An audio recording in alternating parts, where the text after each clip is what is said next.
Praise the Lord. Hallelujah. Hallelujah. Amen. Oh, lift up your right hand in the presence of the Lord. In the morning I said that count yourself blessed to be at this camp. Because other young people have found themselves in strange places. Strange. But you are in the house of God. Amen. Today you want to pray to the Holy Spirit to minister to you by the word of God that brings life, the word of God that brings restoration, the word of God that brings deliverance. That word will be your portion tonight. That you not hear the voice of a man, but you hear the voice of God. Commit yourself to the Lord at this time. Ask the Lord to minister. There is a word that God has for you personally, and that is the word you must receive tonight. Talk to God.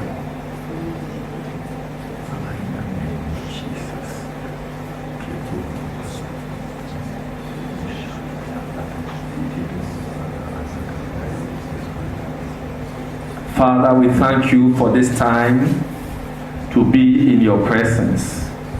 We count it a great privilege to be called your own. We thank you for the word that you are about to give to us. These are living words. Living words that will change our situations. That will bring death situations in our lives to life. Have your way, O God, and receive all the glory. In Jesus' name we have prayed. Amen. Amen. Hallelujah. Amen. This morning we talked about loving God. Tonight we want to share about loving one another. And as the Spirit leads us, we'll continue. Hallelujah. Amen. When we talk about love in the English language, sometimes it gives us certain limitations. So once we hear love, then people think love is love.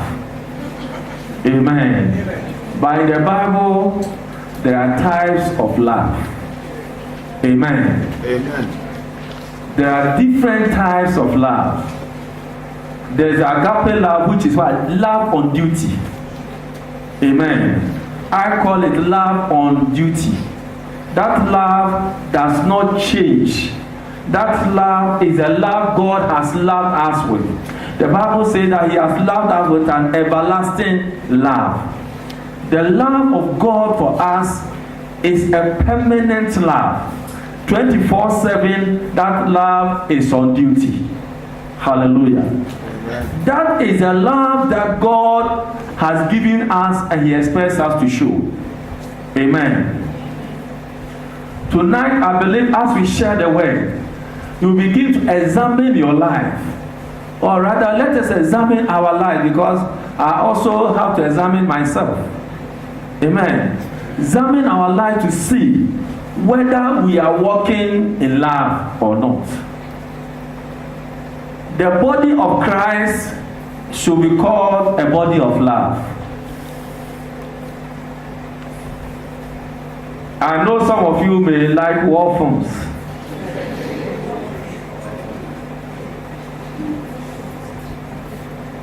Is it a safe assumption? And you know, when you watch war film, one of the things that they try, the producers try to stage is when a member of maybe a raiding team has been injured, and you see how his colleagues will sometimes fight to, rescue him or her. And sometimes it's like the enemy is at the very gates of their helicopter, and then they will throw the person into the, and as the plane is being lifted up, the enemy is shooting. And you wonder that in normal life, in Ghana, maybe some people are saying,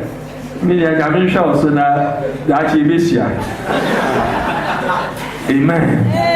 But in military that sense of belonging, that this is my comrade, this is my colleague, and he will die for me, and I'm ready to die for him. Is this the kind of commitment we see in our Christian circles?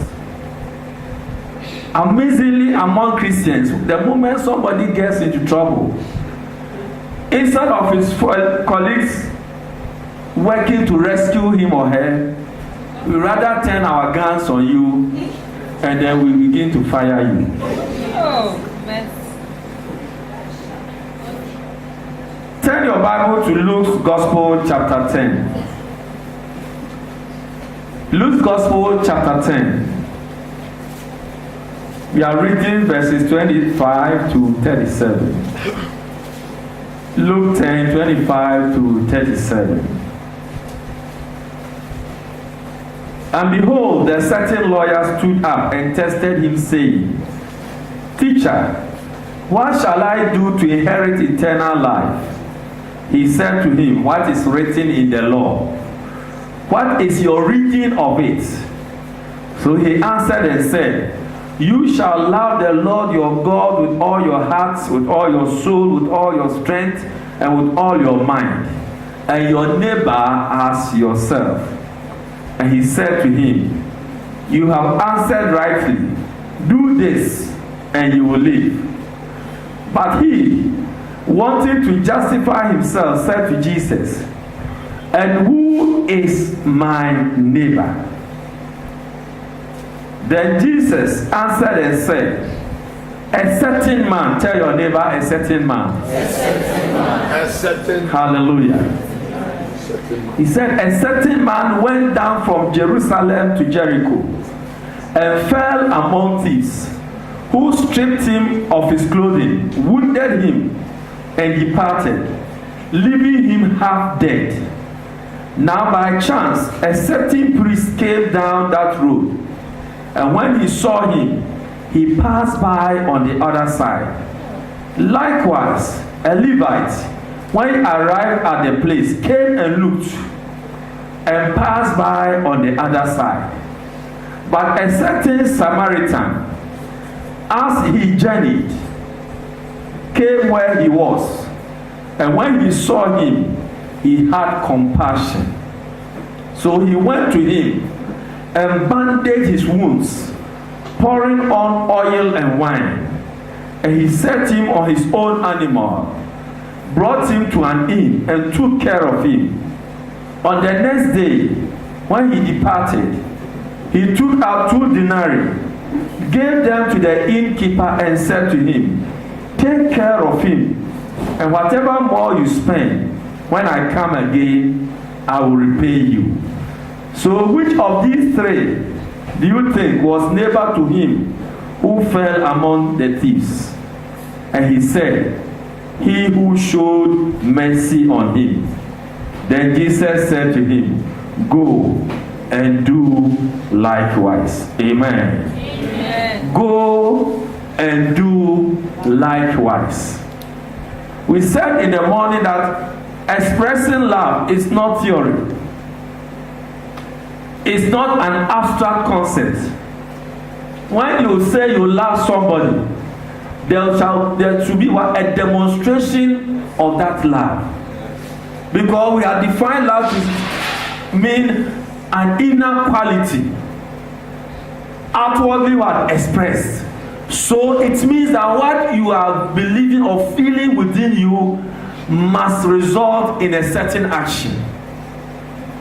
So in loving one another, we are going to focus mainly about what are the things you and I can do to show your neighbor that you love him or you love her. The parable of the Good Samaritan is very well known. A certain man. Every day in our lives, God brings certain people whom we can bless. That person sitting next to you right now can be a certain man or a certain woman. Amen. If you want to do good, Don't look too far. Look around you. There are so many opportunities for you to do good. Some of these opportunities come dressed as trouble. And I believe that is what the priest saw. Maybe the priest was coming to a youth camp. He was the man of God who was going to deliver the word. He had waited upon the Lord, and the Lord has spoken to him. And the people are eagerly waiting for him. And across the road, somebody manages to allow a car to knock him down. Hallelujah. So it's like you are looking at that one person also. There are hundreds waiting for you. So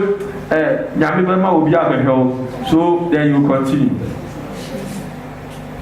Very often we leave the work of doing good to others. We always shift that load to the next person. The priest passed by. Actually, he did not go close, but he just passed by. He made sure he had put some distance between him and the man who needed help. How often do we do this? Some of your friends, the moment you see them, even though you are relaxing, you deliberately take your physics book and you begin to read physics, because sometimes you may not make a mistake. You may be a science student, but before you realize, you're going to take your roommate who is a course student, a course book, and you are reading it seriously because you don't want to connect with a friend who is coming. Hallelujah. It is very easy to find excuses why we cannot be somebody's neighbor. But I believe that tonight, God will shake us out of that situation. Amen. You don't need to be a president. You don't need to be a pastor. Whatever condition you find yourself today, you can be of help to somebody. And that is all that Jesus is saying. Those who are looking for powerful opportunities to do great things, if they don't start small, they will never do any great thing. You want to do great things, start by doing little things. Amen. Amen. Yeah. The Bible says, who with reason despises a day of humble beginnings. You are dreaming of becoming a philanthropist, that God will bless you and you will set up a foundation and you will be blessing the widows, the orphans, the destitute and all that. That's a very brilliant idea. But before it will happen, that friend of yours who is always in trouble, who you are in a position to help, start becoming a philanthropist to that person. Okay. When you do that, then you gain the skills of philanthropy. Okay. You don't wait until you have grown. They say you can't teach an old dog new tricks, but some dogs can learn new tricks by the mercies of the Holy Spirit. Amen. Amen. But you don't grow getting used to spending all your money on yourself, spending your time on yourself. When you want to break out of that habit, it becomes a big challenge. So whilst you are young, learn to do good. You'll be amazed the opportunities God gives us to do good to ourselves, even as youth. In first year in KUSC, I was walking down the road to Mecca. And then I met this guy who was my mate from 1 to Form 5, but he went to 6th Form in another school. And my friend was weeping. Amen. I don't know, crying and weeping, which is more serious. I think he was doing the crying and weeping. But it was a serious case of tears. And when I met him, I think the guy was confused. He didn't even know maybe where he was working. So I called out to him. He was on the other side of the road. But somebody I've sat with in a class for 5 years, I knew him. So I called him and I crossed over to his side. I'm talking about practical ways you can be a blessing to somebody even when you have nothing. Sometimes the words that God will place on your lips, those words can change somebody's life. And I pray that you receive that grace tonight. So what was the trouble? My friend had applied for a degree in planning. He had been denied admission. He was put on a waiting list. Some way, somehow, the waiting list waited and he didn't succeed. And he didn't know what to do. He was so confused in life. And he regretted even schooling, choosing education as a means to development. So, and as he kept on crying, and he was speaking and weeping, and because he saw me and we were friends, and now even the tears had intensified because the tree, I can't have a saying, I want to be social with anyone, so once he has seen somebody, I will social anyone, and then he opened the floodgates of the tears. And more tears. So I was standing there, I was confused.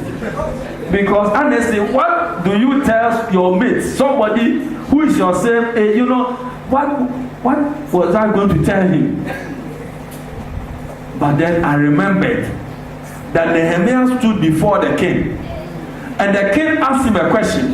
And Nehemiah said he prayed to the Lord of heaven. So I remembered and I made a quick prayer. And I don't know where the words came from. According to him, not according to me. Because as for me, maybe the Holy Spirit took control of my tongue and I was just speaking. According to him, I told him how he should study geography. Amen. Hallelujah. Because I did John Econ's government and he also did the same. And I showed him how to study geography, geomorphology, monk house, things. He said I was just wrestling and he was standing there. I talked about economics and he was standing there. Do you know that this guy, on the basis, these are his words, so I hope he was here to share this. But once he's not here, I will speak on his behalf. Hallelujah. I said you can be a blessing to somebody based on those words that I shared, which a lot of which I don't personally even remember, because I said some anointing hits my mouth. Hey, some anointing. Hallelujah. And he said when he was all of a sudden he knew there was hope. He went home, decided to write the A-level again. The next year, planning admission. This time no waiting list. First list. He went through the course. Then I took it for granted. Oh, such my friend, we have chatted.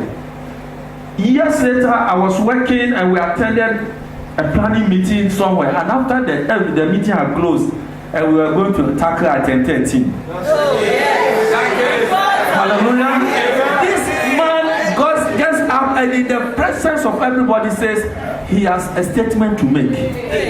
So we're all wondering what is it about, because finished. And then he shared how if today he was a graduate and a professional planner, God used his mates. And he pointed at me. I was amazed. Beloved, you can be a blessing to somebody. Amen. At that time, I was an undergrad who had met his mate. Somebody had entered Opukwa 73 the same year. Oh yeah, some of us, we are good. Hallelujah. I am sharing with you that you don't need to do extraordinary things to be a blessing to somebody. Sometimes just by sharing a little experience, giving hope to others, God will use the little words that you have sown and he will change it to achieve a great result. Probably other more qualified people may have told him something, but it didn't click. But when somebody of his own age, peer age mate, is there something called age mate? If there's nothing, then it will create it today. Because some of us, we have constituency mates. There are some of your friends who are having difficulties in certain subjects. The lecturer is doing his or her best. Maybe the master is doing his or her best. But I can assure you, if you will have time and take that colleague through the principles at your level, you know, there are certain questions which are bothering that person's mind, but it appears to him or her that those are stupid questions. So he will not someone carry to ask in a class or ask an adult. But you, because you are of the same age group, he or she will feel confident to ask you that silly question. And by asking you that question, you will be able to give him or her the key to that subject. Hallelujah. Amen. So, beloved, when we talk about loving one another, I'm not going to talk about you carrying your mother's vehicle, going to sell it to go and give the money to the poor. Because you don't have authority over that vehicle. But if you would devote time, and that is what this priest refused to do, he will not even go close. He passed by on the other side. Then what about the Levites? A lot of us are Levites. When somebody is in trouble, we'll let the person say everything about the challenge. And then we'll tell them we cannot be of help to you. From the word go, you had made up your mind not to be of help. But it was like you are so interested in learning the woes of Akosia. There's this story told about a poor man who went to borrow money from a rich man. And that rich man was so difficult that this poor man got to his neighborhood around 4 a.m. Because if you don't go early, they will say he's gone out. So he knew that around 4, this man, the gate was locked, the dogs were in the compound, so he knew the man was inside. He waited around 7 a.m., they opened the gate. Then they asked him, what is the trouble? He said, oh, I've come to see old man. I said, oh, fine. They gave him a place to sit. Old man came with his family, they ate their breakfast, this poor man was sitting there. They did everything, the poor man was sitting there. Then they started playing music. Then the poor man was sitting there, but you see, they say, anywhere in Maroko. You know, when you are, the poor man was sitting there, he was tapping his toe, his foot. Then the rich man looked at his, he said, the bread man, I assemble yeti. Then they said, oh, then that's for us to see. So the poor man, when you are going to borrow money, you dance. The man danced and danced and danced and danced. And when he had finished, he was almost collapsing because he was hungry. Then the rich man asked him, so what at all brings you here? So, oh, Papa, you know, I came to borrow this. The man said, oh, you are late. This morning, somebody came here and I gave him that money. Then he asked him, Papa, so I've never no buy. So he came here around 5. So, oh, Papa, me, I was here around 4. Nobody can say, after the money is going to go your way. That is how some of us treat people who need help. The story is funny, but I hope you get the principle. We let people expose everything about themselves and then we deny them the help. Friends, if you know you are not ready to help, please don't waste the person's time. Let him or her go to the nearest person. Maybe there's help there.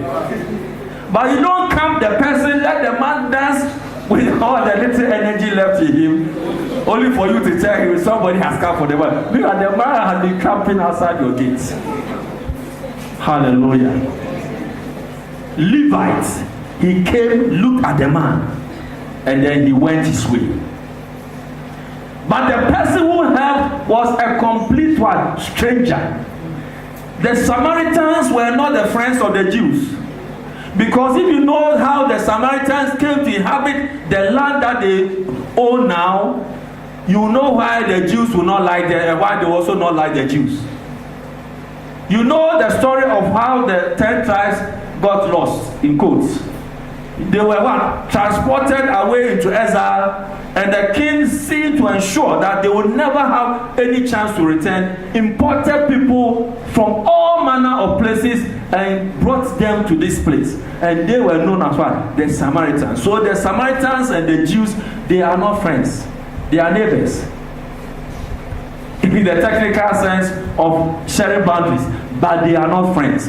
Yet this man who was injured, which we believe was a Jew, was refused help by a Jewish priest, refused help by a Levite who would be a Jew, but he got help from a stranger.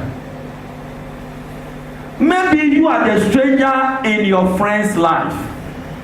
People around him or her don't bother, but you can go out of your way to make a difference in that person's life.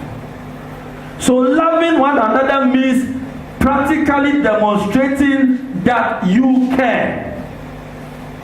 Tell your neighbor you care. Hallelujah. He comes to the man at risk to himself because that area is known to be a place of operation for terrorists, for armed robbers. So even he passing there by himself was at risk.